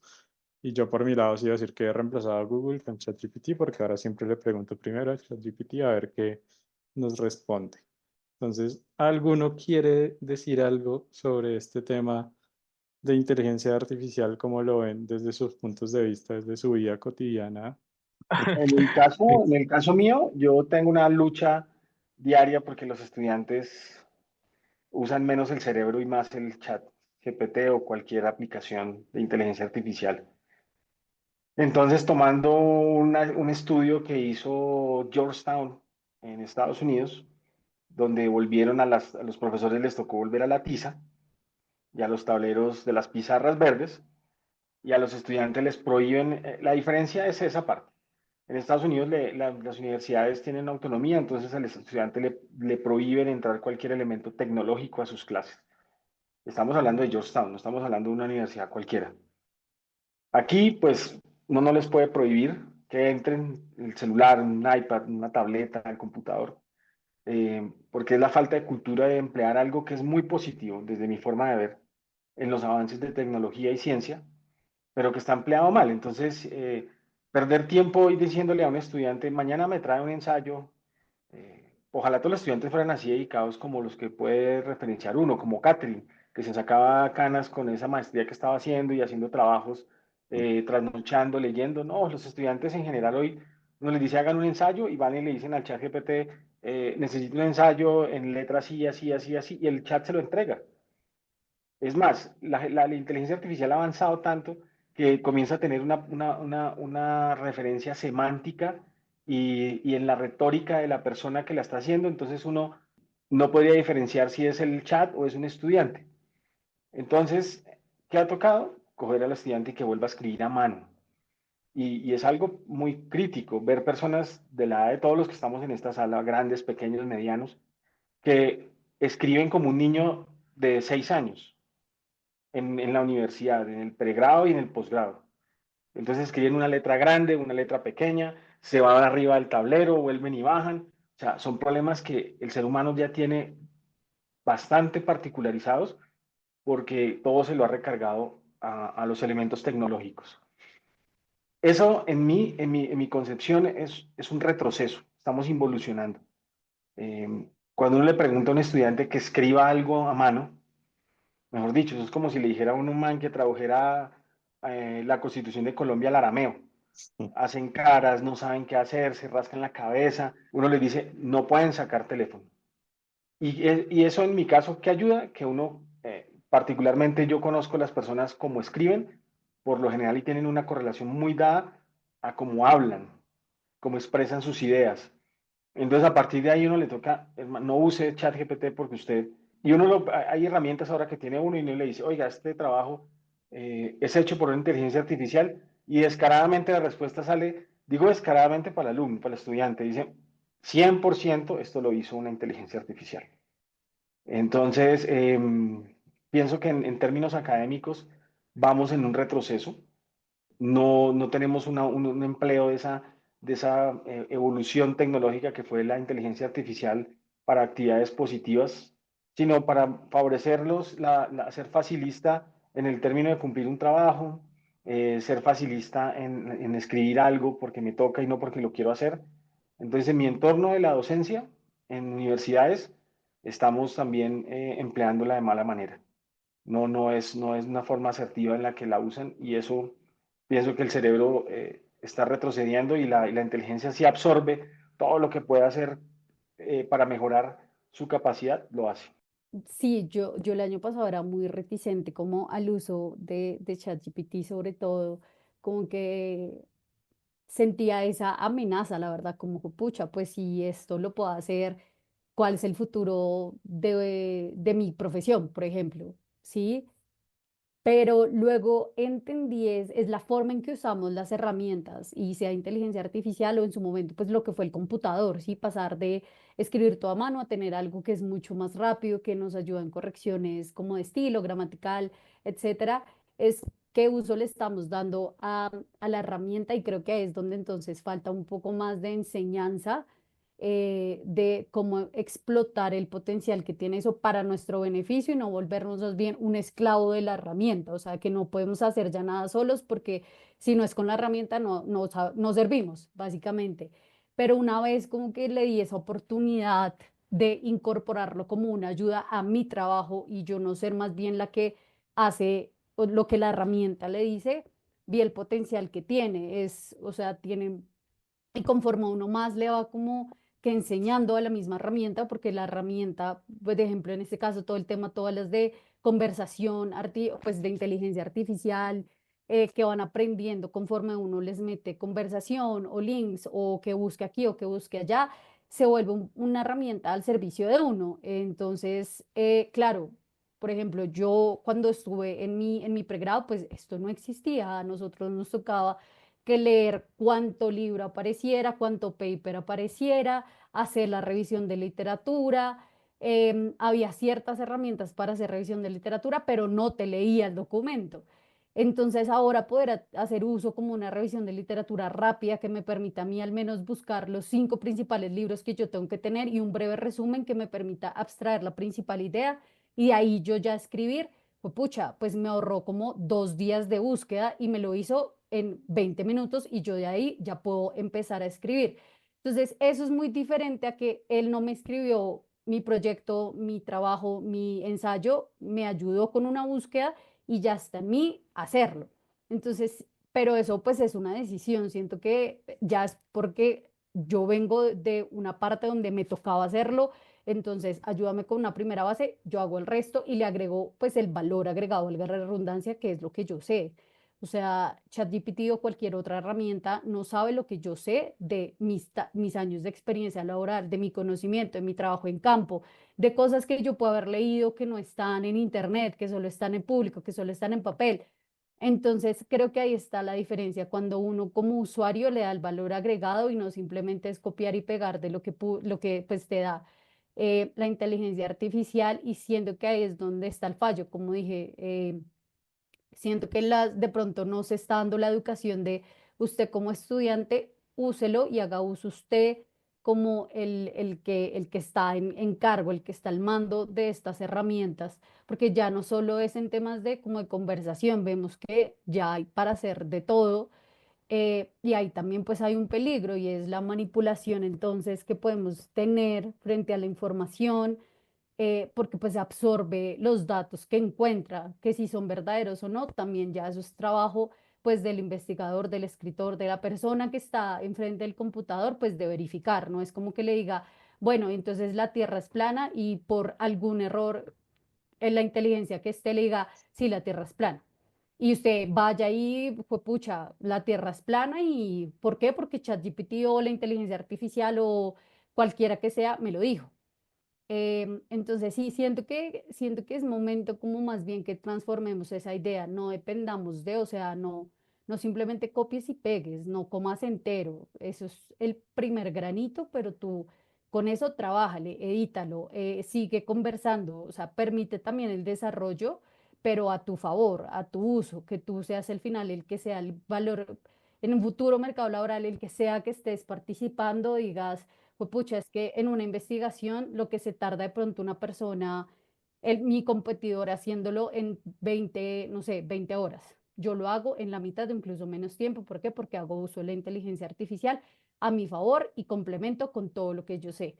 Entonces, sí, yo lo descubrí así y vi cómo podía darme como que herramientas adicionales a mí también durante la maestría. Entonces, el poder hacer una revisión completa de un montón de documentos, pues que me podía perfectamente tardar una semana, pero que no tenía el tiempo efectivamente entre el trabajo y la maestría, y el que esta herramienta me pudiera ayudar en esa revisión y yo ya de ahí volar y escribir, pues es como, pucha, esto me facilita la vida mucho, pero sí, en medio como de tantas herramientas tecnológicas, siento que se perdió eso, el cómo las usamos y hasta qué punto permitimos. Yo también he escuchado en diferentes universidades cómo se está prohibiendo claramente el uso de, pues, de la inteligencia artificial, porque muchos estudiantes, vamos a decir las cosas como son perezosos y simplemente pues dicen, no, pues esto ya está hecho, copiar y pegar, le pongo mi nombre, profesor, aquí está mi trabajo sobre el tema que sea. Entonces, claro, pues eso al final hace que la gente se vuelva perezosa, que deje de pensar, que deje de como innovar. em, y vamos entonces a depender completamente en unos cuantos años de todo lo que nos diga la pantalla que tenemos enfrente. Y pues no, o sea, llegamos a la inteligencia porque mucho antes la gente se obligó a pensar cómo mejorar. Entonces, no deleguemos el pensar, que es como algo muy característico que tenemos nosotros. O sea, la inteligencia artificial se alimenta de datos y con eso genera, pero todavía no ha llegado al punto, o pues no todas, de un pensamiento autónomo que sí tenemos nosotros. Esto sigue siendo tecnología y sigue siendo pues un robot con muchos avances, claramente sin desmilitar todo eso lo que tiene que ver, pero aún tenemos que ir ese paso adelante, y creo que en el momento en que tú que estás escuchando simplemente cedes eso de copiar y pegar lo que te da el texto, dejas eso, o sea, renuncias a tu capacidad autónoma de pensar, el esfuerzo de hacerlo. Y pues no, siento que ahí perderíamos, si en lugar de ser un beneficio se volvería más bien en en una desventaja, pero sí pues en una herramienta pues muy mal usada en general. Entonces, eso por el lado positivo. Igual sí siento que tiene pues muchos matices. Nuevamente, toda la tecnología yo siento que sí tenemos que tenerlo con mucho cuidado. Ya hemos visto casos donde pues claramente esta inteligencia sí toma decisiones propias. Lo hemos visto con muchas Alexas, en los casos de, pues, de estos parlantes de Apple, en otros mecanismos ya como más automatizados. Como es siempre tener precaución. Haz las cosas, si tú puedes hacer algo, hazlo tú. O sea, a menos que sea de verdad algo muy complicado y que requiere una ayuda, de pronto ahí sí recurre a la herramienta tecnológica, pero no perdamos la motricidad de hacer las cosas. No lleguemos a ese punto de pronto, puede ser muy lejano o yo muy exagerada, de la película de Wall-E, donde todos sentaditos, todos súper obesos, porque no hacíamos nada, en sillitas y una pantalla aquí, hablando con el de al lado, o sea, el de al lado, pero aquí. Entonces, ¿por qué? Porque pues nos volvemos sedentarios y nos volvemos dependientes a todo, y que todos nos muevan, todos nos hagan. Y nuevamente, esto puede ser muy la exageración, pero pues no, o sea, prendamos la alarma ahí de, "No, pucha, no, esto lo puedo hacer yo, lo voy a hacer yo".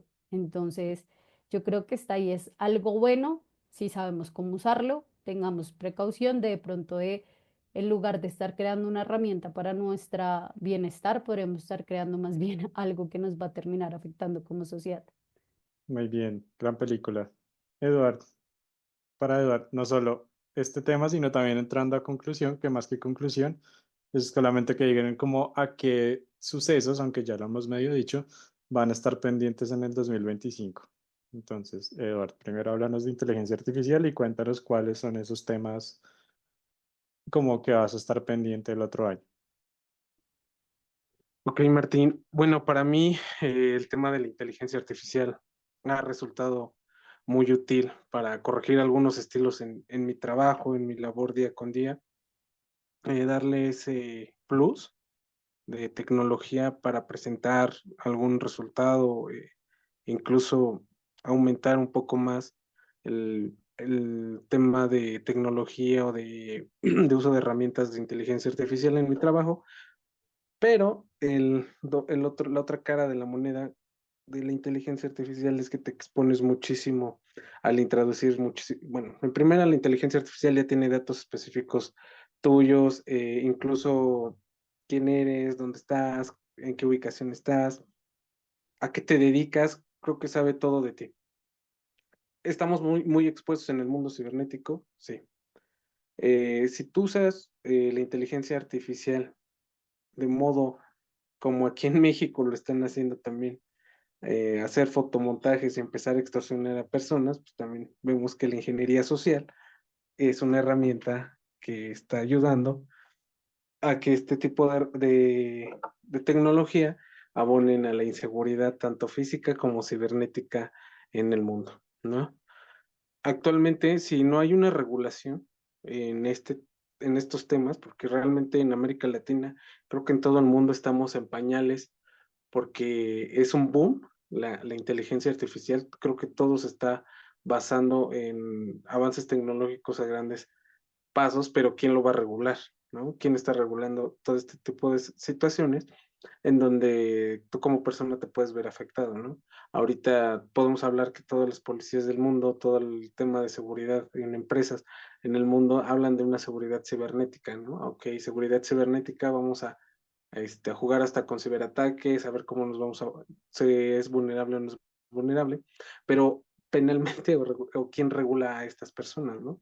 Porque va más allá de la toma de decisiones de la inteligencia artificial, siempre hay una ingeniería social atrás de todo este tipo de delitos, ¿no? O este tipo de situaciones. Se han aprovechado de diferente tipo de personas esta tecnología para sacar provecho de manera mala o de manera correctiva para este tipo de situaciones que se juegan con dolo, ¿no? Hacia otra persona.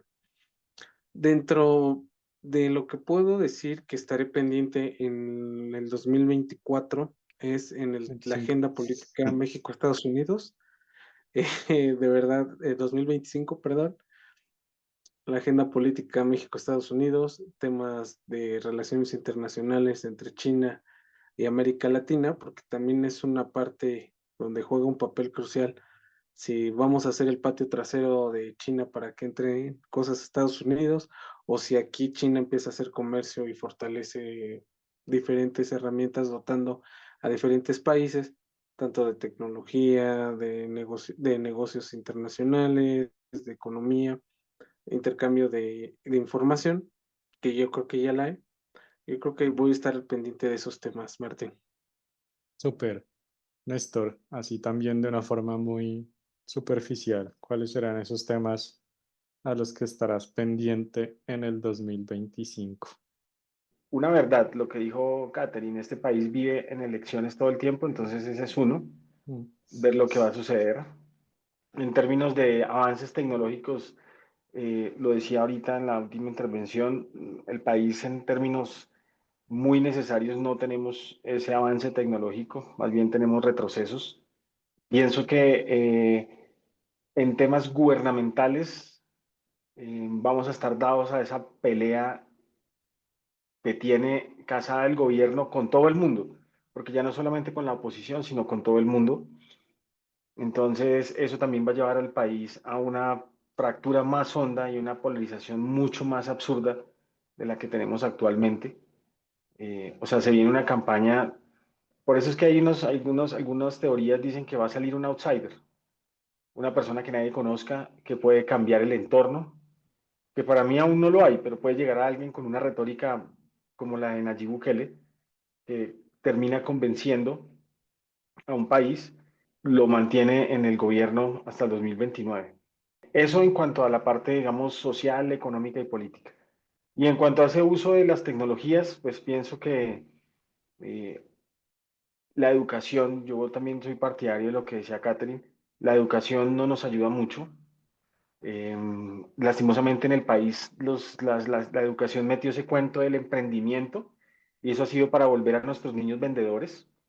O sea, nos preocupa que un niño sea capaz de vender un par de zapatos, pero el niño no sabe las operaciones matemáticas básicas, no sabe leer y cuando llegan a la universidad tienen uno que enfrentarse a daños sistémicos y estructurales de gente adulta que no sabe leer, que no sabe comprender, que no tiene discernimiento, que no tiene pensamiento crítico, pero el daño es desde abajo. Entonces, ojalá hubiese una cátedra que le enseñara a la gente a utilizarla, y, como decía Catherine, la IA de una buena manera, a soportar, a mejorar sus procesos, a ser más asertivos y con una perspectiva mucho mejor en cada cosa, no.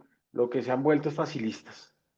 Entonces, eso me parece que es lo que hay desde mi óptica tener pendiente iniciando este año que ya en 11 días estamos nuevamente diciéndonos feliz año como en Colombia hasta el mes de marzo, que todavía hay gente por a final de febrero diciendo feliz año.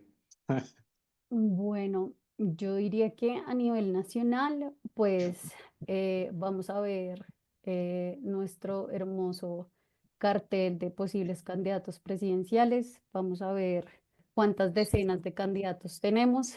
Creo que es eso, ya que siempre tenemos decenas, no tenemos un par, sino decenas de candidatos. Entonces, ver quiénes empiezan, ya tenemos algunos, ver entonces cómo les sigue yendo y cómo va pues toda la contienda también de reformas, esa agenda legislativa del gobierno, que todavía está pues en debates. Entonces, eso en cuanto a política, en seguridad, pues seguir viendo qué pasa con las negociaciones, cuál es el rumbo de eso a futuro. Y también todo el tema de la lucha contra las drogas, que va a seguir pasando frente a la política de drogas de este gobierno. Eso en seguridad, en economía, pues también. Hoy el presidente sacó el presupuesto del 2025, que pues también tiene su polémica ya cantada, de una economía que no está creciendo como haría, estamos creciendo, pero estamos creciendo muy poco. Entonces, eso también creo que el 2025 a nivel interno va a estar complejo, entonces, pues por diferentes puntos hay que estar muy pendientes. A nivel regional, yo diría, pues vamos a ver las nuevas relaciones entre los mandatarios Trump. Habrá que ver un Chile con Trump, un Maduro con Trump. Vamos a ver qué pasa. Ya, pues hasta el momento ambos se van a posicionar y habrá que ver qué va a pasar. Un Petro con Trump, interesante ver si van a ser cordiales, si van a ser enfrentamiento directo o si por el contrario, pues puede que sorpresa para todo el mundo, qué tal sean super amiguis, que pues muy poco probable, pero pues hasta no ver no sabremos. Así que a la expectativa, simplemente estemos a la expectativa, todo el mundo pues pensará claramente en este momento. Lo más probable es que sea muy tensionante de un lado y del otro, uno súper empresarial y el otro muy antiempresarial, con sus matices cuando quiere. Pero sí, en temas regionales creo que eso y en temas de cooperación, pues vamos a ver cómo nos va. Y pues ya a nivel mundial, todo lo del 2024 sigue en 2025, así que a la espera sería si algo cambia, si con Trump la guerra en Ucrania finaliza, y eso las implicaciones que tendría también, qué va a pasar con el conflicto de Israel y Palestina, qué va a pasar con Siria, que bien o mal también tiene implicaciones pues en todo el tema de Medio Oriente e impacta otros conflictos también en la región. Y las políticas, pues creo que migración, creo que no lo hablamos, pero siento que eso también va a ser algo muy que tenemos que estar pendiente el próximo año, tanto la migración interna como pues migración a nivel internacional, porque es el punto que ha movido las agendas de los candidatos, pues sí, a nivel mundial y que va a pujar las elecciones en los principales países receptores. Entonces, en Estados Unidos ya vimos Trump con su amenaza de migración, de deportación masiva, perdón, y pues en Europa también, pues ya recientemente solo Colombia, y no fue por migración, pues sí, no, por pues todo el tema de el alta demanda de solicitud de refugio. Alemania también ya está pensando otra vez en ponernos la visa, entonces creo que la migración va a ser, y pues somos receptores de migrantes, pues venezolanos, y de muchos otros países, entonces ese también. Y como dije, medio ambiente. El cambio climático ya está acá, ¿sí? El punto es que estamos haciendo nosotros mismos y pues a nivel mundial para pues como que de a poco lograr algo antes de que lleguemos a ese punto también de no retorno que ya se ha hablado y que está ahí pendiente frente a pues lo que causa el calentamiento global. Entonces, sí, de eso estaría pendiente. Muchas gracias Muy por bien, acompañarme. muchas gracias a los tres, muchas gracias por este episodio, sus observaciones sobre tantos temas, sus análisis sobre tantos temas. Gracias por sumarte a este análisis internacional en Voces Globales. Te invitamos a seguir explorando, debatiendo y formando opiniones independientes. Disponible en tu plataforma de podcast favorita